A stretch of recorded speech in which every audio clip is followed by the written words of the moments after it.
dengan luas wilayah mencapai hampir 5,2 juta kilometer persegi, menjaga kedaulatan wilayah seluas ini bukanlah hal yang mudah. Tentara Nasional Indonesia mempunyai beban yang sangat berat. Semua peralatan yang dipunyai oleh ketiga matra mempunyai jumlah dan teknologi yang terbatas. Pengadaan pesawat tempur untuk TNI Angkatan Udara yang baru saja diumumkan oleh pemerintah untuk mengakuisisi 42 jet tempur Rafale adalah berita yang menggembirakan. Kali ini kita akan lihat apa saja keunggulan jet tempur ini dibandingkan dengan jet tempur lain yang pernah menjadi kandidat TNI Angkatan Udara maupun pesawat sejenis yang dioperasikan oleh negara tetangga. Seperti kita ketahui, saat ini Rafale dioperasikan oleh Mesir, Qatar, India, Yunani di samping Perancis sendiri.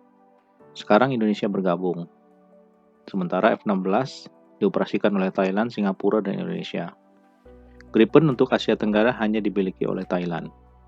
F-15 dimiliki oleh Republik Singapura sebanyak 12 unit dari varian SK, yaitu varian yang kira-kira setingkat dengan F-15A Strike Eagle. Sementara Sukhoi dimiliki oleh Indonesia yaitu Su-27 dan Su-30, serta Malaysia dengan Su-30 MKM. Dari sisi harga, Gripen adalah pesawat yang paling murah, dengan tawaran transfer teknologi yang juga menarik. Biaya operasionalnya juga disebutkan yang paling murah, sementara F-15 adalah yang paling mahal di antara yang ada. Namun jika harga bisa kita goyang sedikit, maka Rafale adalah merupakan pesawat yang paling bagus. Karena harga yang lebih murah dari pesawat-pesawat Amerika, hampir sama dengan Su-35, namun varian F4-nya Rafale adalah varian yang paling baru.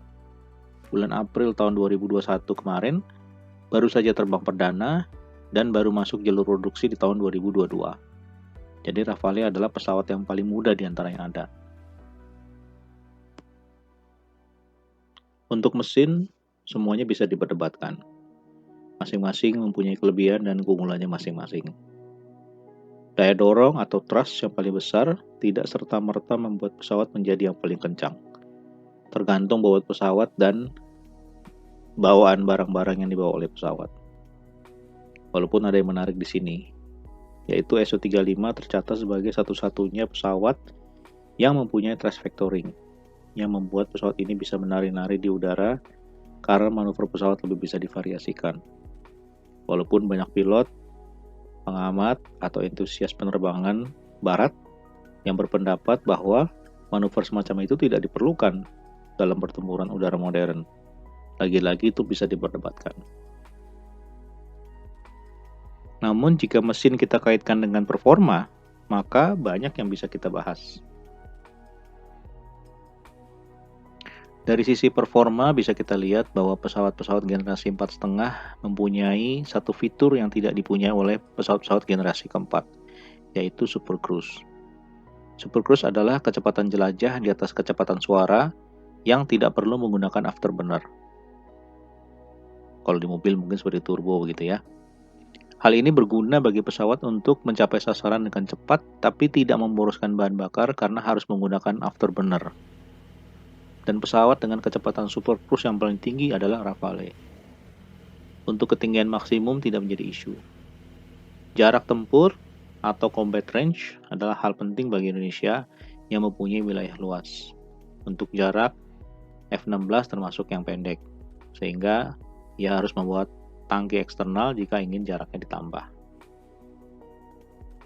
Untuk tugas interceptor, rate of climb, yaitu kecepatan menanjak, penting. Untuk menjegat pesawat tak berizin yang masuk ke wilayah Indonesia, pesawat TNI Angkatan Udara harus punya kecepatan menanjak yang baik, supaya keburu mengejar pesawat tadi. Dalam hal ini, F-15 adalah yang terbaik. Untuk F-16 dan Gripen, data tidak tersedia.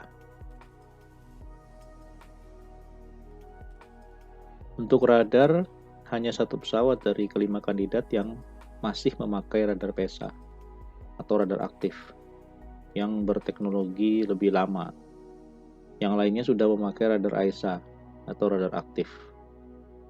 Untuk Su-35 yang masih menggunakan radar pasif, kekurangannya adalah jaraknya lebih pendek.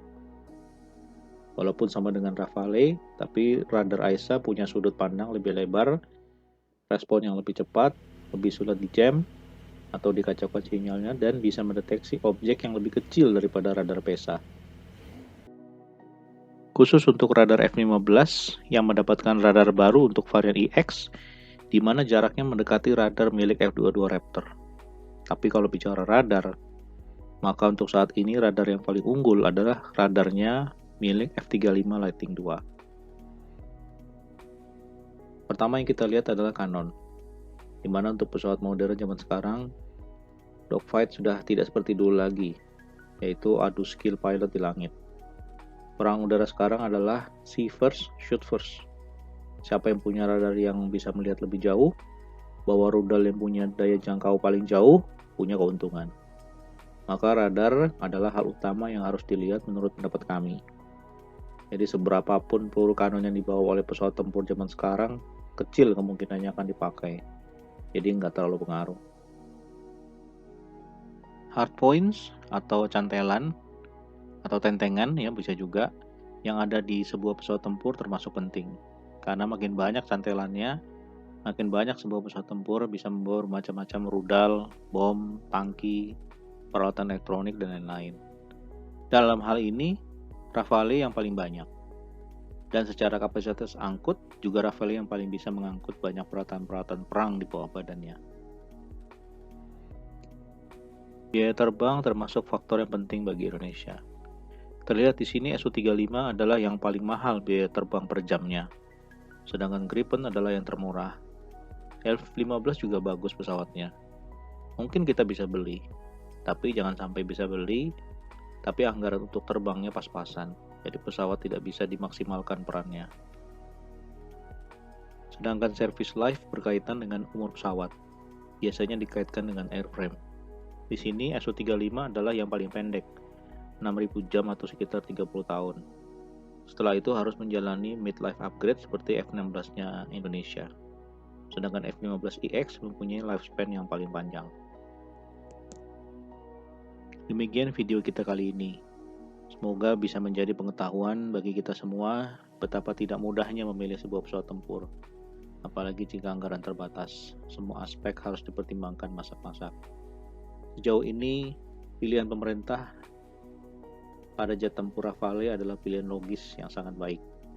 Semoga kehadiran Rafale di bumi pertiwi bisa meningkatkan efek deteran tentara kita.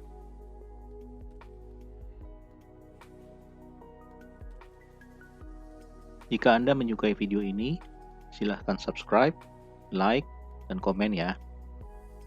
Sampai jumpa. Terima kasih.